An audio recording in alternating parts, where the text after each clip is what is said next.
I want to join you also in firstly commending before I condemn. I want to first commend the persons in uniform, police and the military, to first commend, because I'm also going to condemn. Because in the previous election cycle, we would hardly get anywhere peacefully. Tear gas, beatings, killings, and so on. It was terrible. Somebody is saying COVID. COVID is not an excuse to kill people and to mete out violence, as we did see. So that level of violence, we don't see it now. That's a good thing. However, there are also areas that have got to be improved upon. A candidate X can campaign in a particular area and venue today. When the NUP candidate next week is coming to the same area and venue, police says, no, you cannot campaign here.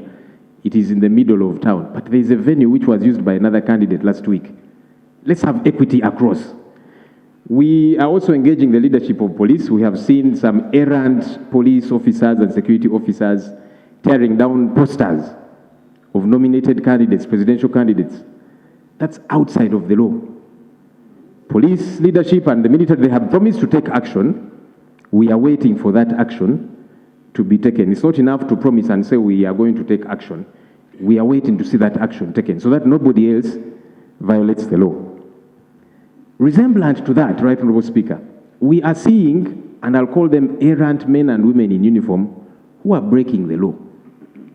2 weeks ago, Senior Superintendent of Police Annabella Nyiramahoro, she's the Deputy RPC of Masaka, she used to head the police here at Parliament. She was at a campaign rally of the Honorable Haruna Kasolo, got the microphone, openly campaigned for him. That's outside of the law. Honorable Speaker, last week we saw Lieutenant General Okidi Charles. He's the commander of the UPDF Air Force.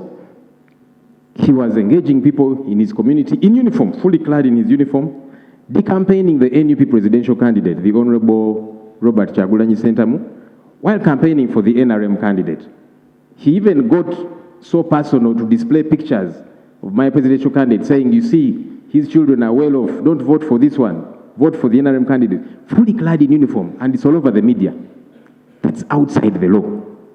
Honorable Speaker, we have also seen the past few days Major General Richard Olum, better known as Major General Dick Olum, who participated in campaign festivities of the NRM flag bearer in Zombo. He was not there to ensure security. Got onto the stage, he was dancing with other NRM leaders to their chants and campaigns and so on. Look, soldiers vote, but for them to participate in campaigns is outside the law, Right Honorable Speaker. These laws are made here.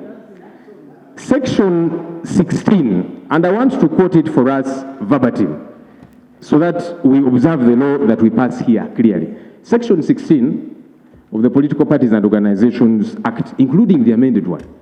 Let me read it briefly. Certain persons not to participate in political party or political organization activities.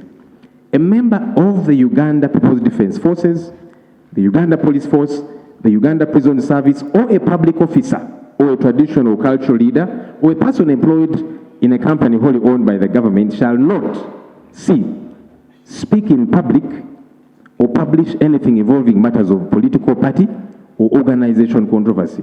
D, shall not engage in canvassing in support of a political party or organization or a candidate standing for political elections sponsored by a political party or organization. That's the law which we made here. We want to hear from government. Do you choose to implement another law out there? Is this given a green light by government? The Minister of Justice is here. The Attorney General is here. The Minister of State for Internal Affairs is here. Right Honorable Lumumba is here. I'm sure she's leading the government bench. Government should tell us, because we pass these laws here. How is it that out there it's a different situation operating and action is taken, not taken? Obviously, the Right Honorable Leader of Opposition will never miss an opportunity to campaign, and he has used this platform to campaign. So we will, first of all, take his statement in the spirit of a campaign. Now, point of order. Right Honourable Speaker, I am appalled that the Minister of Justice and Constitutional Affairs, whose docket is critical regarding the issues that have raised matters of law, matters of breakage of the law, that we are raising here in Parliament, where we are privileged to do so, to have matters on record, to get to be addressed. His insinuation is that we are campaigning. For your information, campaigns are happening out there at rallies, not here on the floor of Parliament.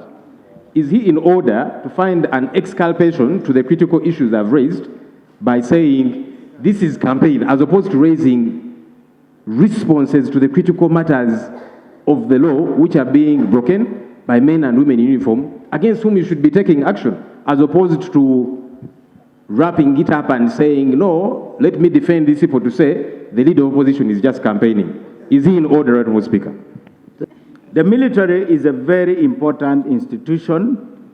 Now, the question is the conduct being talked about by the leader of opposition the rule rather than the exception? We have thousands and thousands of officers, men and women in the UPDF. The Right Honourable Leader of Opposition is a lawyer. Lawyers believe in evidence. I have been authorized to request for more evidence, hard evidence, so that this matter is investigated and action will be taken, because the laws are not negotiable. I'm not here to defend anybody. I'm only here to say, let us deal with this matter as seriously as you have said they are. If these matters are really serious, bring the serious evidence and serious action will be taken against those officers.